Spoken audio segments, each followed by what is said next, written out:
guys, hello everyone, welcome back to my YouTube channel। तो आज जो हमने टॉपिक करना है वो है ड्रैगोस रूल, जो ESR पार्ट नंबर 3 है। ESR पार्ट नंबर 3 है और हम दो पार्ट कर चुके हैं ESR के 1 और 2, जिसमें हम ESR का ऑलमोस्ट कवर कर चुके हैं। कैसे हम लाइंस निकालते हैं, कैसे इंटेंसिटी रेशियो निकालते हैं, इवन हमने पास्कल ट्रायंगल भी ESR में सीखा। ठीक है, तो अब ड्रैगोस रूल क्या होता है उसके मैं आपको लिंक प्रोवाइड कर दूंगी डिस्क्रिप्शन में, अदरवाइज आप प्लेलिस्ट में जाके भी चेक कर सकते हैं ESR की, और ESR और EPR के नाम से मिलेगी। ड्रैगोस रूल क्या कहता है? ये कहता है क्या कहता है, अगर हाइड्रोजन अटैच है किसी मैग्नेटिक न्यूक्लियाई के, अगर हाइड्रोजन अटैच है किसके साथ, मैग्नेटिक न्यूक्लियाई के, तो ये स्प्लिटिंग में पार्टिसिपेट नहीं करेगा। बिल्कुल भी नहीं करेगा। अगर हाइड्रोजन अटैच है नॉन मैग्नेटिक न्यूक्लियाई के, अगर हाइड्रोजन अटैच है नॉन मैग्नेटिक न्यूक्लियाई के, तो ये पार्टिसिपेट करेगा। अगर हाइड्रोजन अटैच है मैग्नेटिक न्यूक्लियाई के, तो ये पार्टिसिपेट बिल्कुल भी नहीं करेगा। अगर अटैच है नॉन मैग्नेटिक न्यूक्लियाई के, तो पार्टिसिपेट करेगा। सिर्फ इतनी सी बात ड्रैगो ने बताई और इसके हिसाब से हम क्वेश्चंस करते हैं। ठीक है, अब देखो इस क्वेश्चन में Cu कॉपर के साथ NH3 और NH3 ये मॉलिक्यूल दे रखा है हमें, +2 चार्ज है कॉपर पे। दूसरा हमें टाइटेनियम वाटर मॉलिक्यूल अटैच है, टाइटेनियम OH2। ठीक है, ऐसा कुछ दे रखा है हमें। अब देखो, अब हमें पता है नाइट्रोजन मैग्नेटिक न्यूक्लियाई है। क्या है ये? मैग्नेटिक न्यूक्लियाई है। क्या है? मैग्नेटिक न्यूक्लियाई है। इसका स्पिन होता है, इसका क्या होता है? स्पिन होता है। क्या होता है इसका स्पिन? I=1 है। तो ये क्या हुआ? मैग्नेटिक न्यूक्लियाई है। और तो अब ये जो हाइड्रोजन इसके साथ अटैच है, जो हाइड्रोजन मैग्नेटिक न्यूक्लियाई के साथ अटैच होते हैं, वो पार्टिसिपेट नहीं करते, वो पार्टिसिपेट बिल्कुल भी नहीं करते। तो ये वाला भी नहीं करेगा, ये भी नहीं करेगा और ये भी नहीं करेगा। ठीक है, अब बात करते हैं इसमें वाटर मॉलिक्यूल की। वाटर मॉलिक्यूल में क्या है? ऑक्सीजन है। Oxygen is a non magnetic nuclei. Oxygen is a non magnetic कैसे हुआ? इसका एटॉमिक नंबर क्या होता है? 16 होता है ऑक्सीजन का। 16/4 कंप्लीटली डिविजिबल है। तो ये क्या होगा? नॉन मैग्नेटिक न्यूक्लियाई, क्योंकि इसकी स्पिन क्या हो जाएगी? 0 हो जाएगी, स्पिन 0। तो it is an non magnetic nuclei. तो अब हमने कहा था, ड्रैगो ने कहा था कि अगर हाइड्रोजन नॉन मैग्नेटिक के साथ अटैच है, तो पार्टिसिपेट करेगा। मतलब ये स्प्लिटिंग में पार्टिसिपेट करेंगे। ये 8 के 8 हाइड्रोजन स्प्लिटिंग में पार्टिसिपेट करने वाले हैं। तो यहाँ तक आपको समझ आ गया होगा कि कौन पार्टिसिपेट करता है और कौन पार्टिसिपेट नहीं करता स्प्लिटिंग में। ठीक है, अब हम निकालते हैं लाइंस। कितनी लाइंस आने वाली हैं, कितनी लाइंस आएंगी, ये हम बात करते हैं। अब हमें ये तो पता चल गया कि ये वाले हाइड्रोजन पार्टिसिपेट नहीं करेंगे, ये वाले करेंगे। अब हमने फॉर्मूला पढ़ा था 2Ni+1। 2Ni+1 ये होता है फॉर्मूला फॉर कैलकुलेट लाइंस, ये होता है ना। अब देखो, जो मैं यहाँ पे लगाए थे 6 वाटर मॉलिक्यूल्स, मैंने 4 लगाए थे ना, 6 आएंगे। अब देखो कितने हाइड्रोजन है? 6 2 12, 12 है। और इसका स्पिन क्या होता है? I=3/2 होता है। पहले मैं टाइटेनियम का लिख लेती हूँ, 2Ni+1। N is for titanium 1, जिसका n ले रहे हैं उसी की स्पिन लेते हैं, दूसरे वाले की नहीं लेते, जिसका n उसी का I। तो n यहाँ पे टाइटेनियम 1 है, 1, और I क्या है, ये 3/2 हमें गिवन होगा, I is equal to 3/2 for titanium plus 1, ये तो हमने टाइटेनियम का लिख लिया। स्प्लिटिंग अब इसकी वजह से भी होगी, हाइड्रोजन की वजह से भी होगी ना। 2 n कितना है 12 है ना, और हाइड्रोजन का हमें I पता है 1/2 होता है, कितना होता है 1/2 प्लस 1। अब ये 2 से 2 कट गया, 3 प्लस 1 इज 4। अब ये 2 से 2 कैंसिल, 12 प्लस 1 इज 13।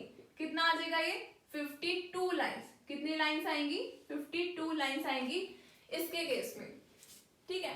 अब हम बात करते हैं इसकी, कॉपर। इसका I क्या होता है 3/2 होता है, इसका I भी क्या होता है 3/2, और नाइट्रोजन का I होता है I इज इक्वल टू 1 होता है। तो हम बात करते हैं सबसे पहले कॉपर की। यहाँ पे ये पहले टाइटेनियम था और फिर हाइड्रोजन की बात की थी हमने। स्प्लिटिंग यहाँ पे नाइट्रोजन की वजह से होगी और कॉपर की वजह से। हाइड्रोजन की वजह से स्प्लिटिंग बिल्कुल नहीं होगी क्योंकि it is attached with the magnetic nuclear. Clear है।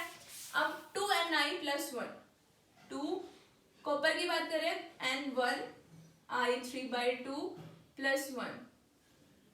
हाइड्रोजन के केस में नो स्प्लिटिंग, ये है कॉपर, अब आएगा नाइट्रोजन की वजह से। नाइट्रोजन कितने हैं 4 है, कितने हैं 4, I 1 होता है फॉर नाइट्रोजन प्लस 1।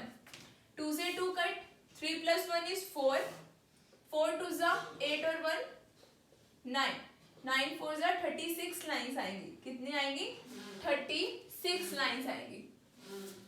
तो ये तो क्लियर हो गया कि कौन स्प्लिट करेगा कौन सा नहीं करेगा, किसकी वजह से स्प्लिटिंग होगी किसकी वजह से नहीं होगी। यहां तक तो क्लियर हो गया होगा आपको, ठीक है। अब देखिए आगे की बात। Copper 6 water molecules plus 2। Copper का क्या होता है Cu प्लस 2 इलेक्ट्रॉनिक कन्फिग्रेशन क्या होती है, ओनली कॉपर की होती है 3d10 4s1, 3d10 4s1 होती है। अब मैंने प्लस 2 कर दिया, क्या होगा 3d9 होगा। 3d9 आपको पता है इसके केस में क्या होने वाली है, जॉन टेलर डिस्टोर्शन। क्या होने वाली है John Taylor distortion, JTD, John Taylor distortion होने वाली है। तो इसका क्या मतलब है, जब ये डिस्टोर्शन होती है आपको पता होगा इसके केस में क्या होता है इलोंगेशन होता है। क्या होता है इलोंगेशन होता है, आपको पता होगा क्या होता है इलोंगेशन होता है। तो इसका मतलब जो हमारे, जो इसका स्ट्रक्चर में ड्रॉ करके दिखाती हूँ पहले। ये कॉपर है, यहाँ वाटर मॉलिक्यूल OH2, यहाँ पे वाटर मॉलिक्यूल OH2, यहाँ पे वाटर मॉलिक्यूल OH2। इलोंगेशन का मतलब ये OH2 ये OH2, मतलब एक्सियल और इक्वेटोरियल की जो बॉन्ड लेंथ है वो इक्वल नहीं है, वो इक्वल नहीं है। इसका क्या मतलब हुआ, ये सारे के सारे H जो हैं इक्विवेलेंट नहीं है। मतलब 2 4 6 8 प्रोटॉन एक जैसे हैं, 4 प्रोटॉन एक जैसे हैं। और आपको ये भी पता चल गया होगा, ड्रैगो ने बताया ये क्या है नॉन मैग्नेटिक, और ये क्या हुआ स्प्लिटिंग में पार्टिसिपेट करेगा, इसलिए हम हाइड्रोजन कंसीडर कर रहे हैं। तो इसका मतलब 2 4 6 8 हाइड्रोजन इक्विवेलेंट है, बाकी रेस्ट 4 इक्विवेलेंट है। तो इसका हम कैलकुलेट करते हैं, लाइंस कैसे निकालेंगे। देखो कॉपर का I क्या होता है, I is equal to 3/2, 2n, पहले कॉपर का लिखो 2Ni, N for copper is 1, I for copper is 3/2 plus 1, ठीक है। अब लिखते हैं इक्वेटोरियल हाइड्रोजन, इक्वेटोरियल हाइड्रोजन के लिए 2, N कितना है 2 4 6 8 multiply half plus 1।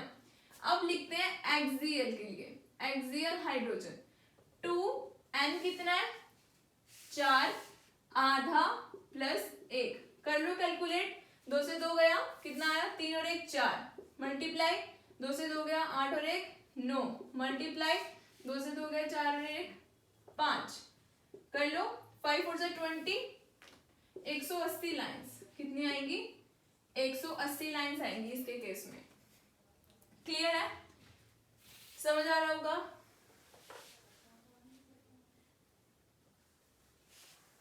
John Taylor distortion.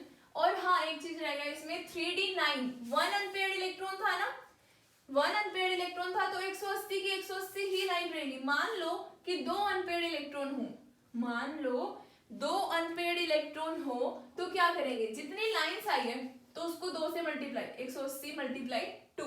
In case of 2 unpaired, मान लो 3 हो तो 3, 4 है तो 4, 5 है तो 5 अनपेयर्ड। ठीक है, तो ऐसे करते हैं, अनपेयर्ड इलेक्ट्रॉन से मल्टीप्लाई करना नहीं भूलना, क्योंकि हमें ऑप्शन में दोनों होंगे, जो हमने निकाला है 1 अनपेयर्ड के लिए और जो आंसर आना चाहिए वो भी होगा। ठीक है, तो ये गलती मत करना। देखिए अगला, ट्रांसफॉर्म में कैलकुलेट करना है इसका, कैलकुलेट लाइन ही कैलकुलेट करनी है। तो इसका मैं बना देती हूँ NH3 यहाँ पे OH2 OH2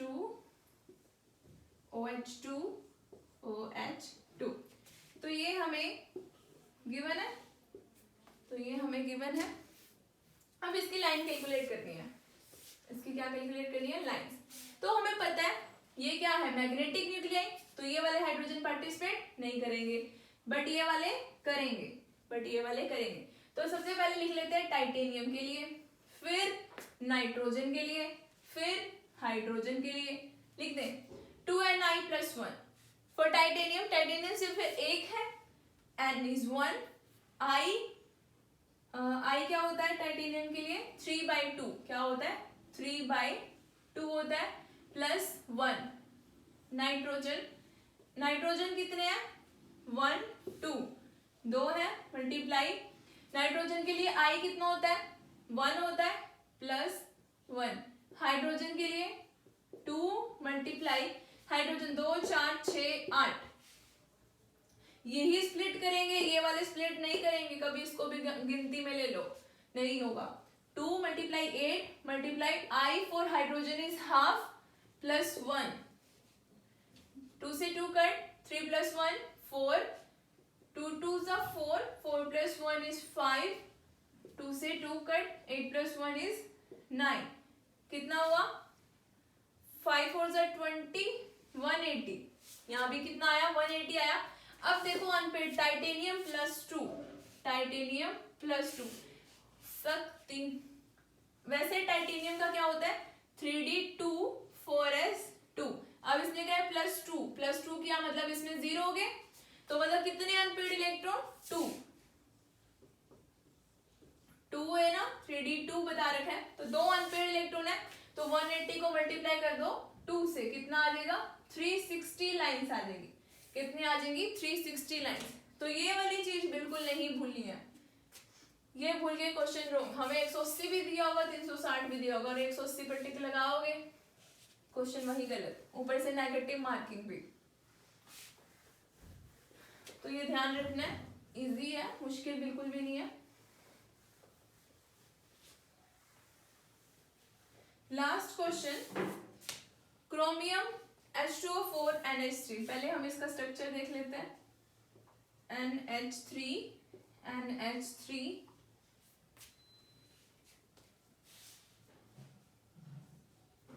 OH2 OH2 ठीक है। I की वैल्यू 3/2 दे रखी है क्रोमियम की। अब निकालते हैं। अब हमें पता है ये वाले हाइड्रोजन स्प्लिटिंग में पार्टिसिपेट नहीं करेंगे, ये वाले करेंगे। तो कर दो। सबसे पहले मैं लिख लेती हूँ क्रोमियम, नाइट्रोजन, उसके बाद स्प्लिटिंग में कौन पार्टिसिपेट करेगा? Hydrogen. 2Ni+1, N is 1, chromium के लिए हमें गिवन होगा 3/2 गिवन है, +1 नाइट्रोजन के लिए, नाइट्रोजन 1 ही दे रखा है, I भी 1 होता है नाइट्रोजन के लिए, +1 हाइड्रोजन के लिए, हाइड्रोजन कितने?